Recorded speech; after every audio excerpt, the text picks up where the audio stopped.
রাত ২:৪৭।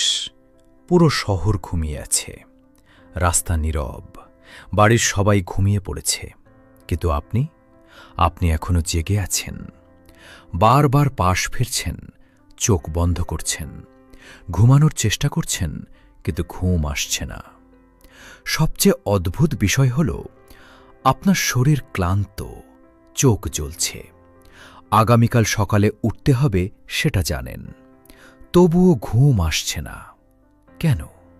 ঘুম তো শরীরের সবচেয়ে স্বাভাবিক কাজগুলোর একটি। তাহলে কেন কিছু মানুষ বিছানায় শুয়েও ঘণ্টার পর ঘণ্টা জেগে থাকে? কেন শরীর বিশ্রাম চাইলেও ব্রেইন ঘুমাতে চায় না?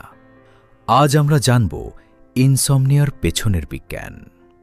প্রথমে একটা বিষয় বুঝতে হবে, ঘুম কোনো সুইচ নয় যে আপনি চাইলে অন করবেন আর ঘুম চলে আসবে। ঘুম আসলে একটি বায়োলজিক্যাল প্রসেস। আপনার ব্রেইন সারা দিন ধরে ঘুমের জন্য প্রস্তুতি নিতে থাকে এবং এই পুরো প্রক্রিয়ার দুটি প্রধান অংশ আছে। প্রথমটি হল স্লিপ প্রেশার আর দ্বিতীয়টি হল সার্কেডিয়ান রিদম। স্লিপ প্রেশার খুব সহজ। আপনি যত বেশি সময় জেগে থাকেন, ব্রেইনের মধ্যে তত বেশি একটি রাসায়নিক পদার্থ জমা হতে থাকে। এর নাম অ্যাডেনোজিন। এই অ্যাডেনোজিন যত বাড়তে থাকে, আপনার তত বেশি ঘুম পেতে থাকে। এটা অনেকটা বালতিতে পানি জমার মতো। সারাদিন ধরে বালতি ভরছে, আর রাতে এসে ব্রেইন বলছে এখন বিশ্রাম দরকার। কিন্তু ঘুমের গল্প এখানেই শেষ নয়, কারণ আপনার শরীরে আরেকটি ঘড়ি কাজ করে, সার্ক্যাডিয়ান রিদম। এটা আপনার শরীরের ২৪ ঘণ্টার জৈবিক ঘড়ি। এই ঘড়ি ব্রেইনকে বলে কখন জাগতে হবে, কখন ঘুমাতে হবে, কখন হরমোন তৈরি করতে হবে, কখন শরীরের তাপমাত্রা কমাতে হবে। আর এই পুরো সিস্টেমের একটি গুরুত্বপূর্ণ অংশ হল মেলাটোনিন। অনেকে একে স্লিপ হরমোন বলে। যখন অন্ধকার বাড়তে থাকে, ব্রেইন মেলাটোনিন তৈরি করতে শুরু করে এবং ধীরে ধীরে শরীরকে ঘুমের জন্য প্রস্তুত করে।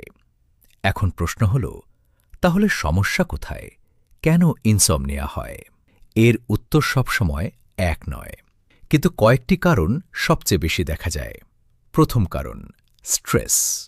যখন আপনি স্ট্রেসের মধ্যে থাকেন, ব্রেইন ভাবে এখন ঘুমানোর সময় নয়, এখন সতর্ক থাকার সময়। ফলে শরীর ক্লান্ত হলেও ব্রেইন অ্যালার্ট মোডে থেকে যায়। দ্বিতীয় কারণ, অ্যাংজাইটি। অ্যাংজাইটির সময় ব্রেইন সবসময় সম্ভাব্য বিপদের খোঁজ করে, আর যখন চারপাশ শান্ত হয়ে যায়, ব্রেইন নিজের ভেতরের কথাগুলো শুনতে শুরু করে। হঠাৎ মনে পড়ে যায় আগামীকালের কাজ, ভবিষ্যতের চিন্তা, পুরনো ভুল, অসমাপ্ত সমস্যা, এবং ঘুমের বদলে শুরু হয় চিন্তার ম্যারাথন।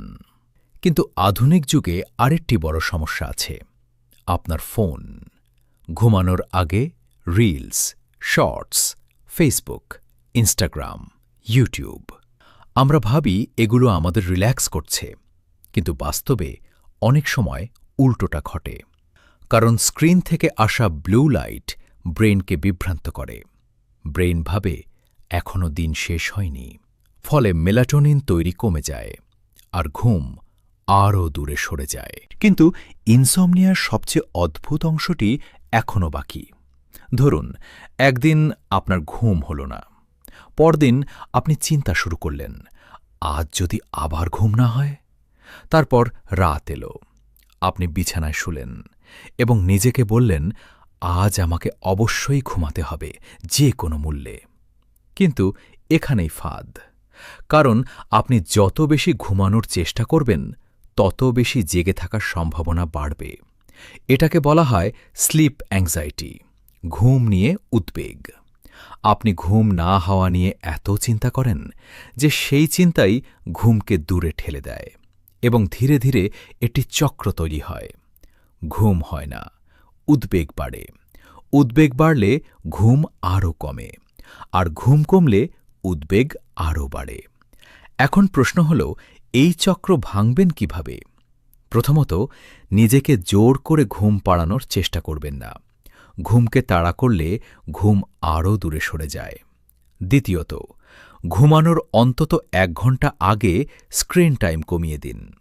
তৃতীয়ত, প্রতিদিন একই সময়ে ঘুমাতে যাওয়ার চেষ্টা করুন। চতুর্থত, মাথার ভেতরের চিন্তাগুলো কাগজে লিখে ফেলুন।